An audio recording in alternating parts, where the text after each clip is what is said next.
तो आज के क्लास में लाइट के बारे में पढ़ेंगे, प्रकाश के बारे में। तो हम सीखेंगे कि प्रकाश क्या है और यह कैसे गमन करता है। इसके रूल्स को पढ़ेंगे। तो इसका डिफिनीशन देखते हैं। What is light? प्रकाश क्या है? तो प्रकाश एक विद्युत चुंबकीय विकिरण है जो वस्तुओं को देखने में हमारी मदद करता है। प्रकाश क्या है? एक विद्युत चुंबकीय विकिरण है, यानी इलेक्ट्रोमैग्नेटिक करंट है जो किसी वस्तु को देखने में हमारी हेल्प करता है। दूसरे रूप में कह सकते हैं, प्रकाश एक प्रकार की ऊर्जा है जिसके द्वारा किसी वस्तु को हम देखते हैं। तो प्रकाश हम लोग समझ गए कि प्रकाश एक प्रकार का इलेक्ट्रोमैग्नेटिक करंट है, विद्युत चुंबकीय तरंग है। प्रकाश एक प्रकार की एनर्जी है, ऊर्जा है, जिसके द्वारा हम किसी वस्तु को देख सकते हैं। अगर यह प्रकाश नहीं रहेगा तो हम प्रकाश की अनुपस्थिति में किसी वस्तु को नहीं देख सकते हैं। जैसे आप लोग देखे होंगे कि अंधेरे कमरे में एट नाइट, रात में, अगर किसी वस्तु को हमको ढूंढना हो, लाना हो, तो हम ऑटोमेटिक जाकर कहीं लड़ जाते हैं, उसको खोज नहीं पाते हैं। इसके हेल्प के लिए मोबाइल के टॉर्च या अन्य किसी संसाधन का यूज किया जाता है कि उसमें से प्रकाश उत्सर्जित हो, तभी हम उस वस्तु को ढूंढ पाते हैं, ला पाते हैं। तो इसके स्रोत देखते हैं, प्रकाश के स्रोत। तो प्रकाश के स्रोत सूर्य हो गए, तारे हो गए, लैंप हो गया, विद्युत बल्ब हो गया, मोबाइल टॉर्च हो गया, या विभिन्न प्रकार के इलेक्ट्रिक टॉर्च हो गए। प्रकाश सरल रेखा में गमन करता है। प्रकाश का जो क्वालिटी है कि जब भी चलेगा वो सरल रेखा में, यानी सीधी रेखा में ही गमन करेगा। प्रकाश के चलने की पथ को किरण या रेज कहते हैं। जब प्रकाश चलती है तो उस पथ को, उस रास्ते को, उस दिशा को हम लोग रेज या किरण कहते हैं। प्रकाश के चलने के पथ की दिशा को किरण या रेज कहते हैं। प्रकाश के किरणों के समूह को किरण पुंज कहते हैं। किरण पुंज समझ गए? जब प्रकाश समूह में चलता है तो उसको हम लोग क्या बोलेंगे? किरण पुंज कहते हैं।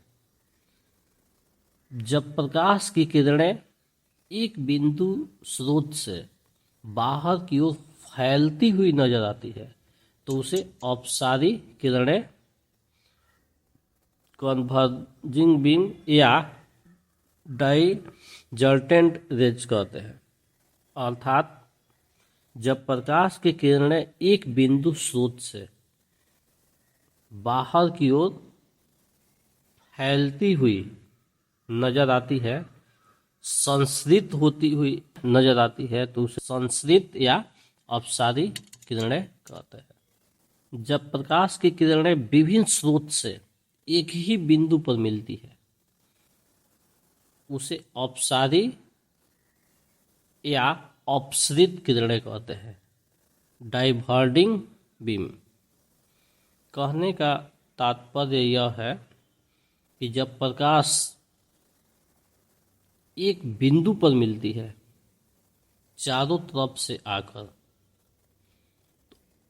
यानी एक जगह संश्रित होती है, एक जगह विभिन्न स्रोत से एक बिंदु पर मिलती है, उसी को अपसृत या अभिसारी किरणें कहते हैं। जिस किरण पुंज की सभी किरणें एक दूसरे के समानांतर होती है उसे समानांतर किरण पुंज या पैरेलल बीम कहते हैं।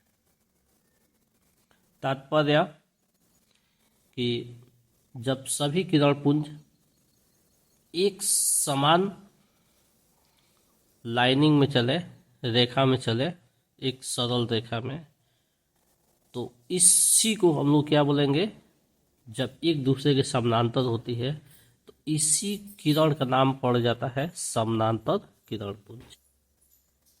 अब प्रकाश के माध्यम को हम देखेंगे। प्रकाश का माध्यम क्या है? जब प्रकाश की किरणें हमारे आँखों तक पहुँचती है तब हम उस वस्तु को देख पाते हैं। किसी वस्तु को देखने के लिए सबसे आवश्यक चीज़ है कि प्रकाश हमारे आँखों में पहुँचे। वस्तु और आँख के बीच के माध्यम को प्रकाश का माध्यम यानी ऑप्टिकल मीडियम कहते हैं। तात्पर्य है कि प्रकाश जब हमारी आँखों तक पहुँचेगा, डायरेक्ट तो नहीं पहुँच सकता है, किसी न किसी माध्यम से पहुँचेगा, तो उसी माध्यम को हम लोग प्रकाश का माध्यम कहेंगे। वो माध्यम हवा हो सकता है, पानी हो सकता है, सड़क हो सकता है, या विभिन्न प्रकार की वस्तुएं हो सकती है। जब प्रकाश उन वस्तुओं पर पड़ती है तो उसको टकरा कर हमारे आँखों तक पहुँचती है, और जब आँख तक पहुँचती है तब हम उस वस्तु को स्पष्ट रूप से देख पाते हैं। तो प्रकाश का माध्यम समझ गए। अब दीप्त वस्तुएं या प्रतिदीप्त वस्तुओं के बारे में देखेंगे कि वे वस्तुएं जिनसे प्रकाश स्वयं निकलती है उन्हें दीप्त या प्रतिदीप्त लुमिनस कहते हैं। जैसे सूर्य, तारे, लैंप, विद्युत बल्ब, जलती हुई मोमबत्ती etc। इनसे क्या होता है? प्रकाश स्वयं उत्सर्जित होता है, प्रकाश स्वयं निकलता है। तो जिन वस्तुओं से प्रकाश स्वयं निकले उसको क्या बोलिएगा? दीप्त वस्तुएं या प्रतिदीप्त वस्तुएं, या दीप्त पिंड या प्रतिदीप्त पिंड। इसके बाद आगे आता है अदीप्त पिंड या अप्रतिदीप्त, नॉन लुमिनस। जिन वस्तुओं से प्रकाश नहीं निकलता है उन्हें अदीप्त या अप्रतिदीप्त नॉन लुमिनस कहते हैं। जैसे कुर्सी, टेबल, पत्थर, ईंट etc। जिन वस्तुओं से प्रकाश नहीं निकलता है वे वस्तुएं क्या कहलाती है? अदीप्त वस्तुएं या प्रतिदीप्त वस्तुएं। जैसे कुर्सी हो गई, टेबल हो गया, जो आपके सामने ब्लैक बोर्ड हो गया, ये देख रहे हैं आप लोग, इनसे प्रकाश नहीं निकल रहा है, तो ये सब क्या हो गई? अदीप्त वस्तुएं हो गई, अप्रतिदीप्त वस्तुएं हो गई। नेक्स्ट, प्रकाश का प्रवर्तन, रिफ्लेक्शन ऑफ लाइट। प्रकाश का प्रवर्तन क्या है? तो जब प्रकाश की किरणें किसी चमकदार सतह पर पड़ने के बाद उसी माध्यम में लौट जाती है तो इस घटना को प्रकाश का प्रवर्तन यानी रिफ्लेक्शन ऑफ लाइट कहते हैं। तात्पर्य है कि जब प्रकाश की किरणें प्रकाश स्रोत से आती है और किसी चमकदार सतह पर पड़ती है, तो जब चमकदार सतह पर पड़ती है तो उसी माध्यम में वापस लौट जाती है। तो इसी घटना को, परिघटना को, इस स्थिति को प्रकाश का परावर्तन कहते हैं। प्रकाश के परावर्तन के नियम देखते हैं। Law of reflection of light.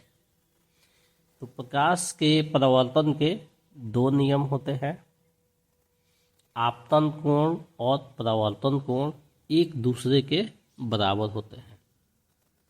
First नियम इसका हो गया, फर्स्ट रूल्स हो गया कि आपतन कोण और परावर्तन कोण हमेशा एक दूसरे के बराबर होंगे। सेकेंड रूल्स है, दूसरा नियम, आपतित किरण, परावर्तित किरण तथा आपतन बिंदु पर डाला गया लंब तीनों एक ही तल में होते हैं।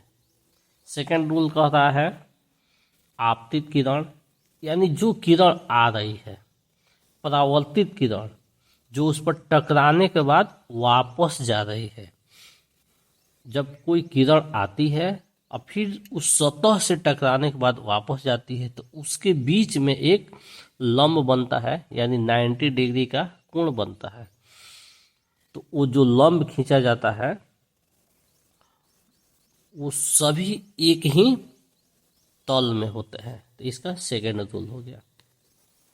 नेक्स्ट देखते हैं रिफ्रैक्शन ऑफ लाइट, प्रकाश का अपवर्तन। परावर्तन तो जान गए, अब अपवर्तन के बारे में देखते हैं। तो जब प्रकाश की किरणें एक माध्यम से दूसरे माध्यम में जाती है तो अपने पथ से मुड़ जाती है। किरणों के मुड़ने की इस घटना को प्रकाश का अपवर्तन कहते हैं। जब प्रकाश की किरणें एक माध्यम से दूसरे माध्यम में जाती है तो अपने पथ से मुड़ जाती है।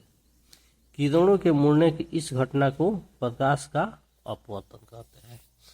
इसमें क्या होता है, जब प्रकाश की किरणें आती है तो वो कई माध्यम को प्रवेश करके आगे बढ़ती है। तो जब एक माध्यम में आती है और उस माध्यम से दूसरे माध्यम में जब जाती है तो उस मुड़ कर तब जाती है और इसी मुड़ने की घटना को प्रकाश का अपवर्तन कहते हैं। तो इस प्रकार से हम लोग लाइट के क्लास में, प्रकाश के क्लास में बहुत ही इम्पोर्टेंट टॉपिक को पढ़ पाए, देख पाए, समझ पाए। तो इसको देखिए, पढ़िए, समझिए और अपने फ्रेंड्स में शेयर कीजिए, क्योंकि ये बहुत सारे एग्जाम्स के लिए वेरी इम्पोर्टेंट क्वेश्चन है, टॉपिक है। हर एग्जाम्स में इनसे एक दो क्वेश्चन जरूर आते हैं। That's all.